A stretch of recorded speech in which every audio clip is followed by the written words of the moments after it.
Hi friends, welcome to Pajjuri organic farms. అందరికీ నమస్కారం అండి. మనం ఈరోజు లో కాస్ట్లో షెడ్ ఎలా వేయాలో మీకు చూపిస్తాను. ఇది మనం అలానే లో కాస్ట్లోనే వేసాము. అది పూర్తిగా జమాయిల్ కర్రలతోనే వేసామండి.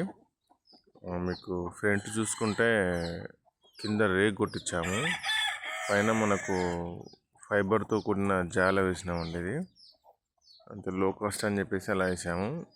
సైడ్కు నిలువులన్నీ జమాయిల్ కర్రలు అండి ఇవి. ఇది డోర్కి సంబంధించింది. ముందు మనకు నిలువులు వచ్చేసి 10 ఫీట్ అండి. 10 ఫీటు బాగా మందం ఉంటాయి. ఒకటి 300 పడిందండి అది. ఇది సైడ్కు పట్టా వేసామండి మనం. పైన తడకలు వేసాము, పైన వెదురు తడకలు వేసామండి కొంచెం చల్లదనం కోసం. అయితే కొంచెం మిస్టేక్ అయింది దీంట్లో, మీకు వీడియో చివరిలో చెప్తాను అది ఏంటో. మనకు ఇటు లెఫ్ట్ సైడు వెదురు తడకలు వేసామండి ఇవి. ఆ రైట్ సైడ్ వెదురు చేపలు అవి, ఇవో వెదురు తడకలండి ఇవి. కొంచెం దానికి అమౌంట్ ఎక్కువ అవుతుందని చెప్పేసి అందులో ఫిట్నెస్ ఉండట్లేదని వేసామండి ఇలా. ఇది వచ్చేసి ఫైబర్ అండి, ఇది ఫైబర్ జాల. ఇది 11 రూపాయలు ఫీట్ పడిందండి. ఇది మీకు లాస్ట్లో వీడియో ఎండింగ్లో మీకు నేను ఎంత అయిందో అమౌంట్ మొత్తం చెప్తానండి. మన షెడ్ సైజ్ వచ్చేసి 30x40 అండి. 30x40 టోటల్గా 1200 అడుగులు వస్తుందండి. 1000 కోళ్ళకని వేసాం మనము.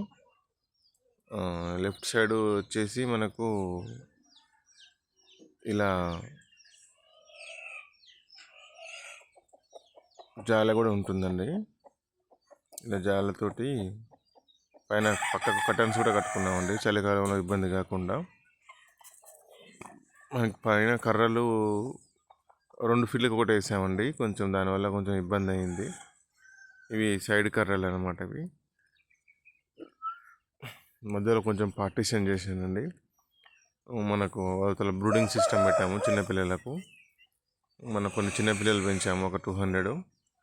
వాటి కోసం అలా బ్రూడింగ్ సిస్టమ్ పెట్టాము. చుట్టూ కట్టను కట్టుకున్నాము.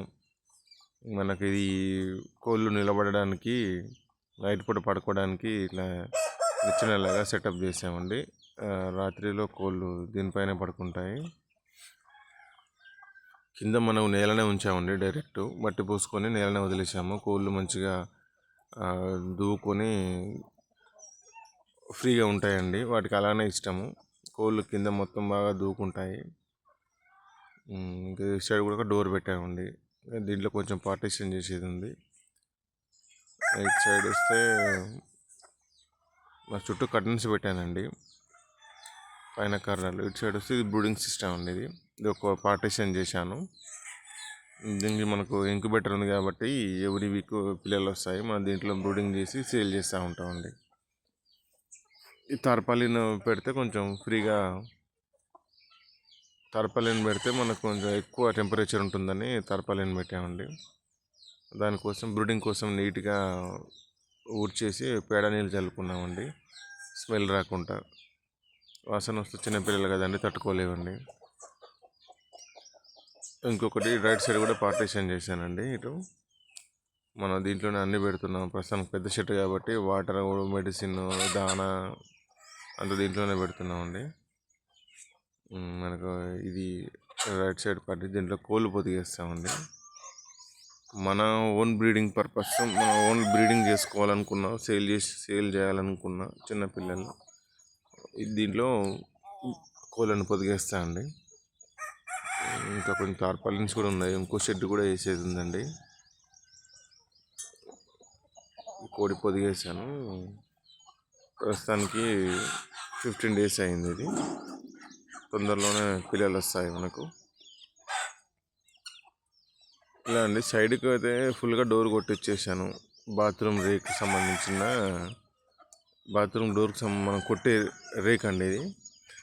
యాక్చువల్లీ ఈ మెష్ అనేది ఉంది కండి, ఈ మెష్కు ఫస్ట్లో మన ఫామ్ పెట్టినప్పుడు మనకు తెలియదు, కుక్కలు వచ్చాయండి. కుక్కలు వచ్చేసి మొత్తం మెష్ను గుంజేసి ఓ 10 కోళ్ళ వరకు తినేసినాయి మొత్తం. దానివల్ల మనకు అప్పుడు ఫస్ట్లో చాలా ఇబ్బంది అయింది, లాస్ అయినాము. దానివల్ల బడ్జెట్ ఎక్కువైనా పర్వాలేదు అని చెప్పేసి చుట్టూ రేకు కొట్టేశానండి. ఇది ఫీటున్నర హైట్ అండి రేక్. ఇది ఫీటున్నర హైట్లో మొత్తం కొట్టేశాను.